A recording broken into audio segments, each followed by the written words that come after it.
If you've been paying attention to the news, you may have already seen the memo that was published on the Amazon website by CEO Andy Jassy declaring the end of remote work. Now, we've already seen major tech companies like Google and Dell demanding that their employees return back to the office.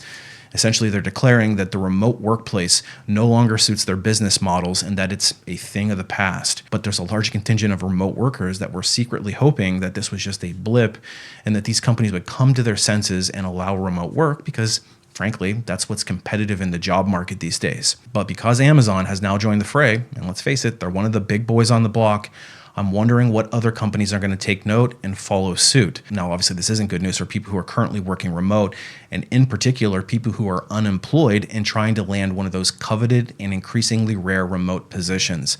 So let's take a look at the note, see what he said, and see what they're trying to accomplish here, potentially what it means for you, the job seeker. So he says, hey team, wanted to send a note on a couple of changes that we're making to further strengthen our culture and teams. For perspective, I feel good about the progress that we're making on our stores, and he goes on to list a handful of the divisions that are doing well. And overall, I like the direction that we're heading in and appreciate the hard work and ingenuity of our teams globally. When I think about my time at Amazon, I never imagined I'd be at the company for 27 years. And then he goes on to talk through some of his accomplishments during his tenure there. But the biggest reason that I'm still here is our culture.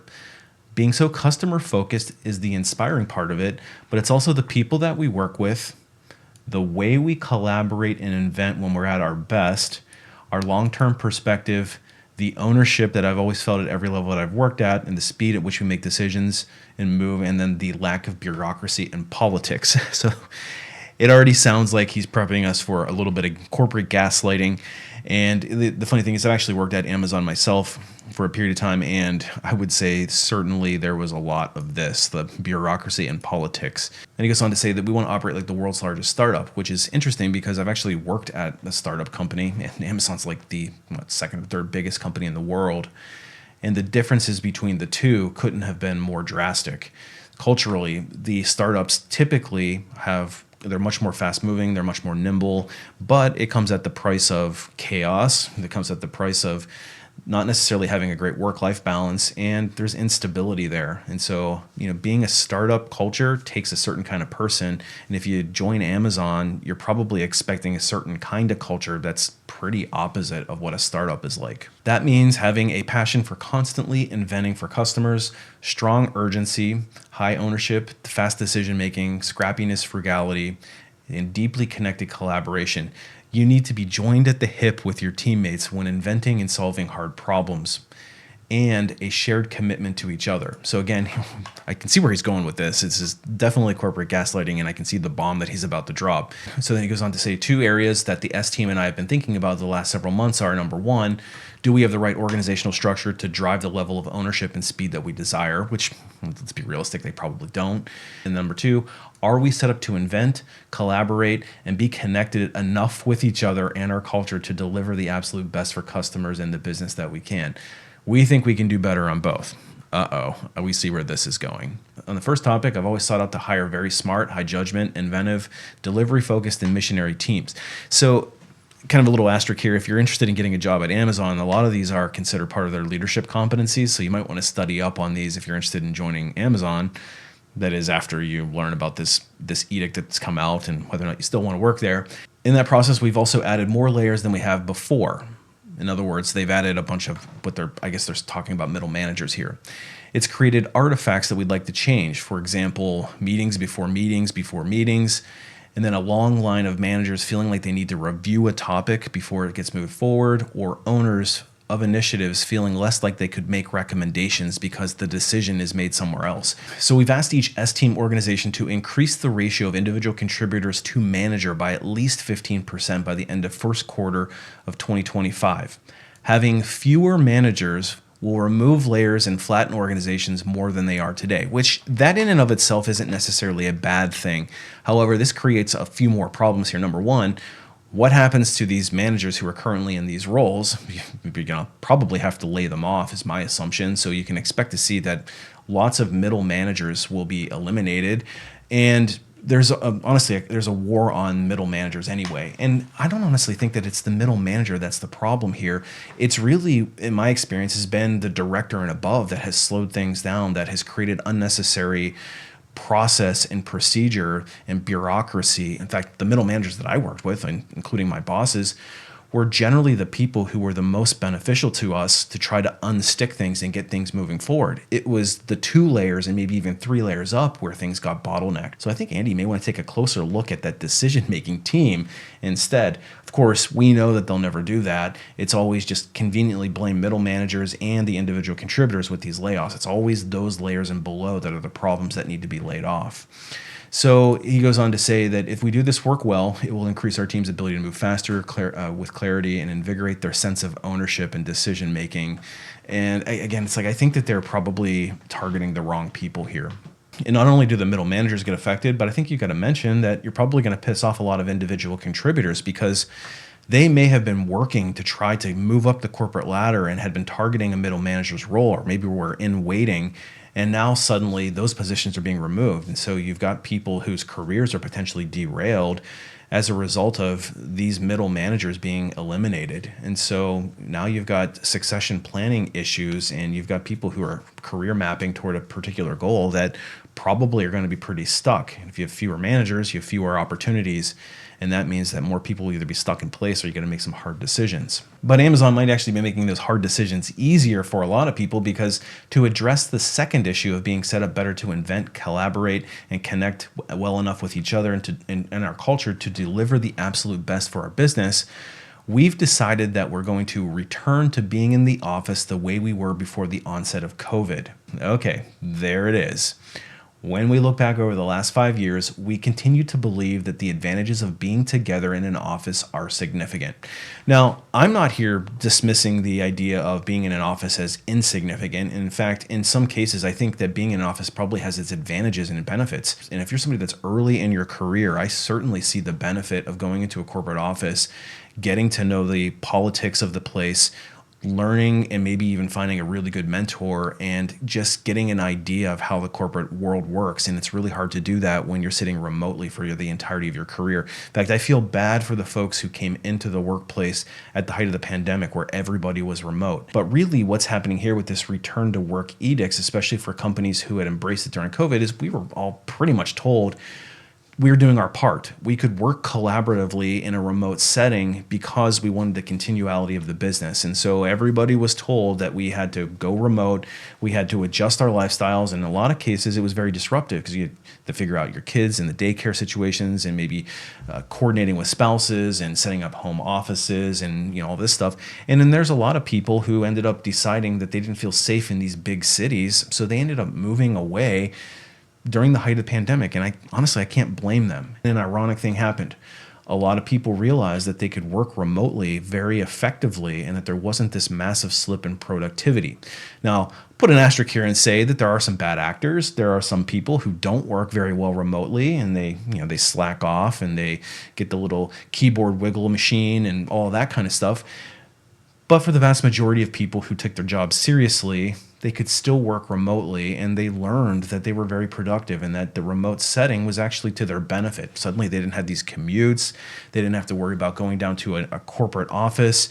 They didn't have to worry about parking and all the expenses associated with it. They'd actually spend more time with their families and realize, hey, this is actually a pretty good thing. Now, suddenly 3, 4, 5 years later, we're being gaslit across the board by not just Amazon, but by a lot of major tech companies, a lot of companies in the finance industry.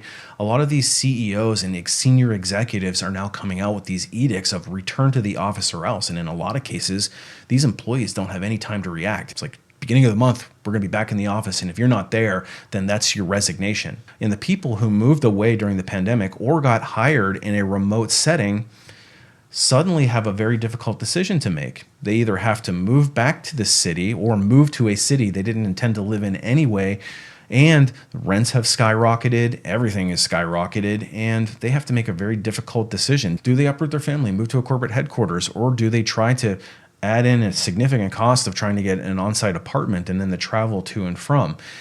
Now, you could argue and say, well, nobody told them that they should move, but let's face it, during the pandemic, there was a lot of panic. There was a lot of people trying to get into a place where they thought it was best for their family, trying to get away from population bases. And so I can't blame them for that, especially when you're in a culture that's supposed to be remote. Or if you're somebody that accepted a role under the pretext that it was going to be remote first, and then those conditions changed, or even worse, you quit a job that you really love because Amazon recruited you, and then you go there under the pretext again that it's remote, and then suddenly this edict comes out and now you're forced to make a very difficult decision. So this is creating a lot of chaos, and I certainly imagine it won't go over very well with the workplace. And the ironic thing is, the reason that they're giving for people returning to the office is this collaboration, this teamwork, these people being able to brainstorm in the same room together, and that's where all the innovation happens, is a complete farce. Because in my case, the team that I work for was completely distributed. Nobody that I worked with on my direct team, the people that I supported, sat in the Nashville area, but they just built this huge campus with brand new, really fancy buildings. And when you would go down to them and you would swipe in, there would be no assigned seating. So you would walk in and you would just grab a work pod. And in a lot of cases, you might not even be on the same floor as anybody else on your team. And you might be sitting next to a guy that is not even working in the same division as you. He could be completely in a different business unit altogether. So what I found was you still had to go into a conference room to connect with your team that all sat in Austin or in Seattle or in some other domiciles. And you were still not talking to them face to face. So there wasn't this collaboration. And on my team, I think there was only 2 other people in the entire group that were other people on the recruiting team that even sat in Nashville. And again, you go into these offices and you wouldn't see anybody that you recognized. And so you're literally just sitting in these offices, which are really fancy and nice, don't get me wrong, but you're just sitting there going like, why the hell did I just drive 45 minutes, pay for parking, have to deal with all the expense and all the hassle to get down here, literally to have FaceTime with people that I don't interact with on any level. My boss doesn't even sit there. I'm literally just coming into a building just to come into a building. So it says, we understand that some of our teammates may have set up their personal lives in such a way that returning to the office consistently 5 days a week will require some adjustment. I mean, that's kind of like, that's completely minimizing the impact on employees. It's just like almost like, well, snap a finger. You guys should just all come back to the office, and you don't like it, you can go find another job somewhere else. But the reality is that this is much more complex than that. And I think that that's what you're probably going to find. You're going to find that a lot of these people, a lot of really good people, are going to end up quitting because of this. And they're going to start flooding the market. So unfortunately, the people who are left are going to have to come into the office. And for the unemployed people who are looking for those remote jobs today, unfortunately, this is going to make it much more competitive, because suddenly you're going to have a lot of really talented, highly vetted, really well-credentialed people hitting the market, competing with you for those same jobs.